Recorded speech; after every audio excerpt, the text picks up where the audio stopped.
Welcome everyone to my channel Saskiano with UMD.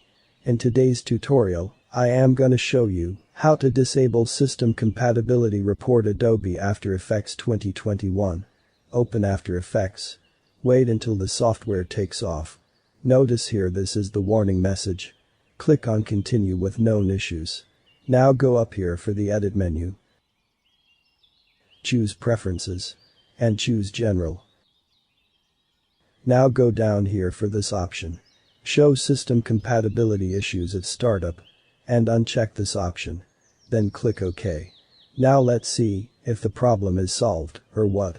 So close After Effects. Notice here the software opens without the issue message.